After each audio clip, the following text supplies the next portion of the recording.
ঘটেছে আমাদের পশ্চিমবঙ্গের জন্য কতটা অ্যালার্মিং, কেন আমাদের ঘরে তো পাহাড় কেটে অনুমতি, পাহাড় কেটে বাড়ি, সব ভয়ঙ্কর অবস্থা এবং যেভাবে পাহাড়ে কনস্ট্রাকশন হয়েই চলেছে।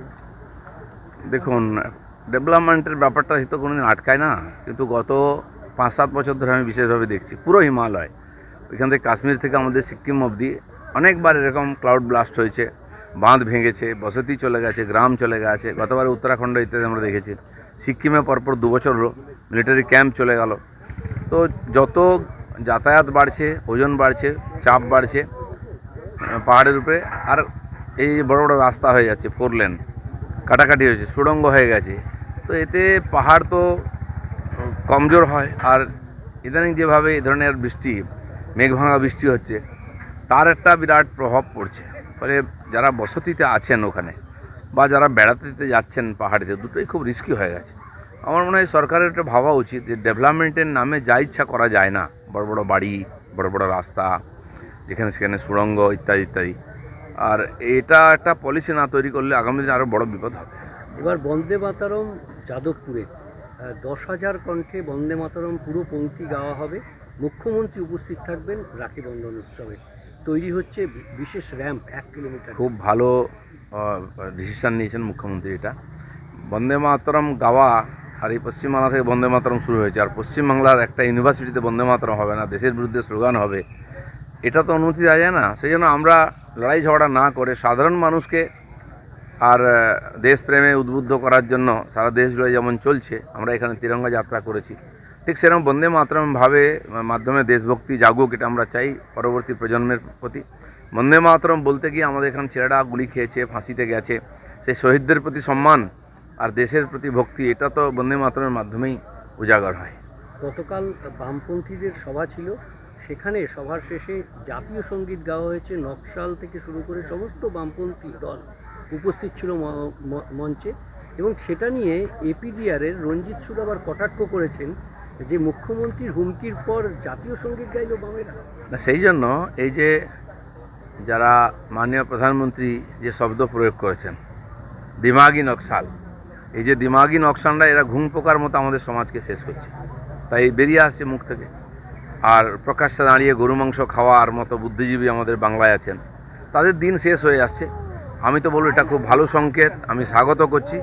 জাতীয় সঙ্গীত গেয়েছেন, বন্দে মাতরম গান, এবং যাদবপুর ইউনিভার্সিটির সম্মান রক্ষা করুন, সেটাকে যেন দেশ বিরোধীদের আখড়া হতে দেবেন না। কোনো সংঘর্ষ কারোর সঙ্গে নেই আমাদের। এপিডিআর কিন্তু তার সমালোচনা করছে বামেদের এই জাতীয় সঙ্গীত গাওয়া নিয়ে। দেখুন, এপিডিআর কেন হয়েছিল, কী ব্যাপার, তার ইতিহাসও আপনারা জানেন, আর কোথায় আছে সেটাও জানেন।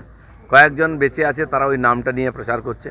মিডিয়ায় কিছু লোক তাদের হিতৈষী আছেন, তারা ডেকে তাদেরকে জায়গা দেন, নাহলে সমাজে কোনো জায়গা নেই ওদের। দিদা, কালীঘাটপন্থী তৃণমূল, একদিকে ঋতুব্রতপন্থী তৃণমূল, এখন রীতিমতো ছাত্র সমাবেশ নিয়ে দেবে তুতু ম্যামে অবস্থা। পোস্টারে একজন বলছে আমরা সমস্ত জাতি, আগে ওরা খোঁজ নিয়ে দেখো কতজন ছাত্র টিএমসির সঙ্গে আছে। যে পার্টির ভবিষ্যৎ নাই, ছাত্ররা তার সঙ্গে নিজের ভবিষ্যৎকে যুক্ত করবে। সেজন্য এইসব মক ফাইট চলবে কেবল আপনাদেরকে আর একটু বাইট দেওয়ার জন্য, যাতে আপনারা সময়টা কাটাতে পারেন। দিন আর তো কোনো চর্চার বিষয় নাই। সরকার এত সুন্দর কাজ করছে, আপনি খালি প্রশংসা করেন, সেটাও খারাপ হবে। সেই জন্য কিছু টেস্ট চেঞ্জ করার জন্য খবর তৈরি হবে, সেটা আপনাদের লাভ হবে, আর কারো লাভ হবে না, মিডিয়ার লাভ। পুরসভা ভোটের জন্য নিজেদের প্রস্তুত শুরু করছে কালীঘাটপন্থী তৃণমূল, যাতে প্রতিটা ওয়ার্ডে প্রার্থী দিতে পারে এবং সংগঠন মজুত। এটা ভালো কথা, রাজনৈতিক পার্টি নির্বাচনের প্রস্তুতি করবে, করা তো উচিত, কিন্তু কাকে নিয়ে করবে? কুণাল ঘোষ, মমতা ব্যানার্জি আর অভিষেক ব্যানার্জি দাঁড়িয়ে বসে যতই মিটিং করুন, তাতে পার্টি জিতবেও না, ক্যান্ডিডেটই পাবে না সব জায়গায়। অভিষেক ব্যানার্জির ছবি ব্যবহার করা হয়েছে, তা নিয়ে ঋতুব্রতপন্থী তৃণমূলদের কটাক্ষ, যে কোনো ছাত্র রাজনীতি করলো না, তার ছবি হচ্ছে ছাত্র সমাবেশের মঞ্চে। এটা নিয়ে এটাই টিএমসির কালচার। একদিন তো ওনারা মেনে এসেছিলেন, যে কোনো দিন খেলাধুলা করেনি, সে খেলাধুলা কমিটির চেয়ারম্যান হয়েছে। অলিম্পিক অ্যাসোসিয়েশন চেয়ারম্যান কে আছে? যতগুলো স্পোর্টস অ্যাসোসিয়েশন আছে, তার মাথায় কে বসেছে? ওই ব্যানার্জি বাড়ির কেউ না কেউ, যারা তাস লুডো ছাড়া কোনোদিন কিছু খেলেনি। তো এখানে যে ছাত্র জানি না কোথায় পড়েছেন, কোথা থেকে ডিগ্রি এনেছেন, তিনি ছাত্রদের যদি নেতা হন, তো সেরকম নেতা তৈরি হবে, তোলাবাজি নেতা তৈরি হবে। এনসিপিআই সাংসদদের নোটিশ এবং বাকি যে চর্চা, কোথাও কি জাতীয় রাজনীতি একটা বড় বিষয় দেখতে চলেছে আগামী দিন? কারণ ওম বিড়লা নিজেও অন্যদের নোটিশ করেছে। দেখুন, এই ধরনের আঞ্চলিক পার্টি, তার তো জন্মই হয়নি পার্টির। একটা জামা পরে নিচ্ছে কেউ গিয়ে, সে পার্টির নাম কেউ জানতো না। এইভাবে রাজনীতি হয় না। সাময়িক হয়তো একটা মুখ রক্ষার জন্য তারা একটা প্ল্যাটফর্ম নিয়েছেন। এই রাজনীতি থেকে দেশের কোনো লাভ হবে না।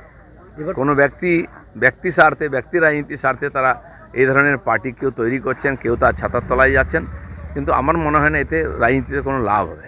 সুদীপ বন্দ্যোপাধ্যায় দাবি করছেন মুখ্যমন্ত্রীর সঙ্গে কথা হয়েছে, পুরসভার ভোটে বিজেপির শরিক হয়ে কলকাতায় লড়তে পারে এনসিপি। মানে নিজে থেকে দাবি করছে।